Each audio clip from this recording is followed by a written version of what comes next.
तो बच्चों, आज की क्लास में हम लोग भौतिक विज्ञान के प्रथम अध्याय भौतिक जगत को पढ़ेंगे। और ये क्लास 11 का फर्स्ट चैप्टर है। इसका video Shri Tapasi educational academy के द्वारा बनाया जा रहा है। इस लॉकडाउन में पढ़ाई बाधित हुई है, जिसके कारण ऑनलाइन यूट्यूब के माध्यम से आप लोगों तक वीडियो पहुंचाने का प्रयास किया जा रहा है। तो आइए देखते हैं चैप्टर को। फर्स्ट चैप्टर है भौतिक जगत। शॉर्ट में इसे देखेंगे क्योंकि बहुत इंपॉर्टेंट चैप्टर नहीं है ये। कुछ विशेष जानकारियां हमें आगे पढ़ने के लिए, आगे के चैप्टर को पढ़ने के लिए यहां से हम कुछ जानकारियों को इकट्ठा करेंगे, जो कि हमारा ये मानकर चले कि पीछे की क्लासेस का कुछ रिवीजन है यहाँ पर। तो पहले चैप्टर का नाम है भौतिक जगत, फिजिकल वर्ल्ड। भौतिक जगत इस चैप्टर को नाम दिया गया है। और इसमें आपके सामने लिखा हुआ डेफिनेशन पहला है। पहले हम यहाँ विज्ञान की परिभाषा देख रहे हैं, साइंस क्या होता है। तो आपके सामने एक डेफिनेशन छपी हुई है। प्राकृतिक घटनाओं का प्रायोगिक प्रेक्षणों एवं वैज्ञानिक तर्कों के आधार पर विस्तृत, गहन एवं सुव्यवस्थित ज्ञान को विज्ञान कहते हैं। एक मार्मिक परिभाषा विज्ञान के लिखने का प्रयास किया गया है और आप सभी इस परिभाषा को अपने नोट्स में लिखकर याद करें। अब यहां पर आप जरा ध्यान दें इस परिभाषा में कि बहुत विज्ञान में प्राकृतिक घटनाओं का प्रायोगिक प्रेक्षणों एवं वैज्ञानिक तर्कों के आधार पर विस्तृत, गहन एवं सुव्यवस्थित ज्ञान को विज्ञान कहते हैं।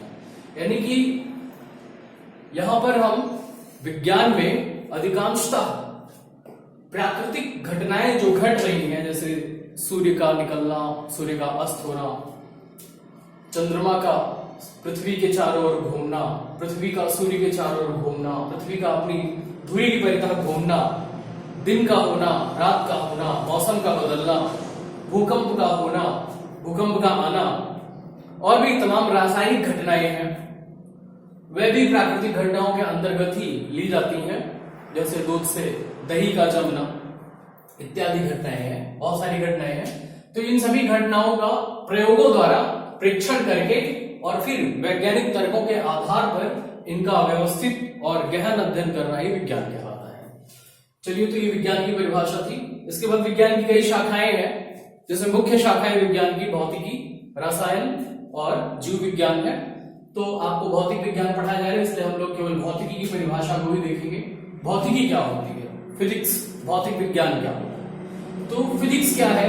विज्ञान की एक शाखा है जिसमें हम क्या करते हैं, द्रव्य ऊर्जा के विभिन्न स्वरूपों तथा द्रव्य से उनकी अन्योन्य क्रियाओं का अध्ययन करते हैं। यानी कि विज्ञान की वह शाखा जिसके अंतर्गत द्रव्य ऊर्जा के विभिन्न स्वरूपों तथा द्रव्य से उनकी अन्योन्य क्रियाओं का अध्ययन किया जाता है, भौतिक विज्ञान या भौतिकी कहलाती है। यह परिभाषा हमारे लिए समझने लायक है। यहां हम थोड़ा सा आपको समझा सकते हैं। विज्ञान की वह शाखा जिसमें द्रव्य और ऊर्जा के विभिन्न स्वरूपों का अध्ययन। अब ये परिभाषा बनाने का कारण क्या था? तो इस परिभाषा के पीछे लॉजिक क्या हम आपको दे सकते हैं। जो भौतिक विज्ञान है, हमारे ऋषि मुनियों के समय में भौतिक विज्ञान को भौतिक विज्ञान न कह करके इसे प्राकृतिक विज्ञान कहा जाता था और इसके अंतर्गत प्रकृति और प्राकृतिक घटनाओं का अध्ययन किया जाता था। शायद आपको मालूम होगा कि हमारे प्राचीन काल में जो ऋषि महर्षि हुआ करते थे, वही शोध करते थे, वही उस समय के वैज्ञानिक थे, शोधकर्ता थे। आज जिन्हें वैज्ञानिक कहा जा रहा है, कल वही हमारे प्राचीन काल में वही ऋषि महर्षि का वही रोल था जो आज हमारे वैज्ञानिकों का रोल है, जो उनकी भूमिका है। तो वह उस समय इस विज्ञान को भौतिक विज्ञान ना कह करके प्राकृतिक विज्ञान कहते थे, नेचुरल साइंस कहते थे। आज उसका नाम बदल करके वैज्ञानिक युग में भौतिक विज्ञान कर दिया गया है और अंग्रेजी में जिसे हम फिजिक्स कहते हैं। तो ये एक छोटी सी स्टोरी है। इसके बाद ब्रह्मांड के विषय में कहा जाता है कि ब्रह्मांड की रचना किससे हुई है? ब्रह्मांड की रचना दो वस्तुओं से हुई है। दो चीजों से मिलकर यह पूरा ब्रह्मांड बना है, विश्व बना है, वर्ल्ड बना हुआ है। वो चीजें कौन है? वो चीजें हैं, दो चीजें कौन कौन सी हैं? द्रव्य और ऊर्जा। ब्रह्मांड की रचना द्रव्य तथा ऊर्जा से हुई है। केवल द्रव्य और ऊर्जा इन्हीं दो से मिलकर के ब्रह्मांड की रचना हुई। आप कहीं भी देख लो, किसी भी ग्रह पर देख लो, पृथ्वी पर, मंगल पर, सूर्य पर, या इस ब्रह्मांड के किसी भी कोने में जाकर आप देखेंगे तो यह ब्रह्मांड इन्हीं दो वस्तुओं से मिलकर, इन्हीं दो चीजों से मिलकर बना हुआ हमें मिलेगा, द्रव्य और ऊर्जा। इसीलिए हमारे महान वैज्ञानिक अल्बर्ट आइंस्टीन ने कहा कि द्रव्य और ऊर्जा आपस में एक दूसरे से संबंधित हैं, और उन्होंने इनके संबंध के विषय में बताया कि द्रव्य को ऊर्जा में बदला जा सकता है तथा ऊर्जा को द्रव्य में बदला जा सकता है, जिसे हम आइंस्टीन का द्रव्यमान ऊर्जा समीकरण कहते हैं।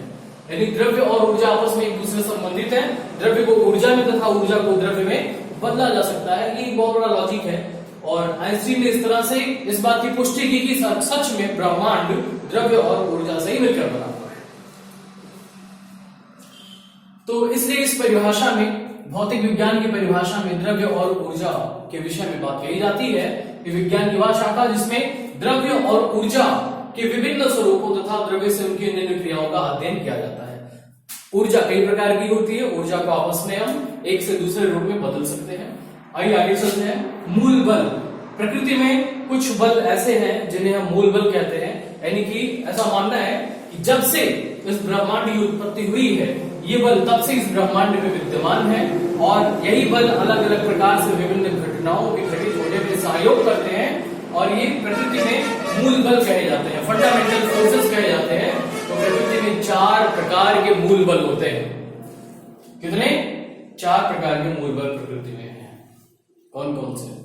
गुरुत्वाकर्षण बल, वैद्युत चुंबकीय बल, प्रबल नाभिकीय बल और दुर्बल नाभिकीय बल। ये 4 मूल बल है प्रकृति में।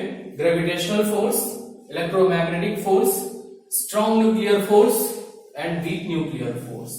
आप जानते हैं गुरुत्वाकर्षण बल क्या होता है? ब्रह्मांड में 2 वस्तुएं द्रव्यमान के कारण एक दूसरे को आकर्षित करती है।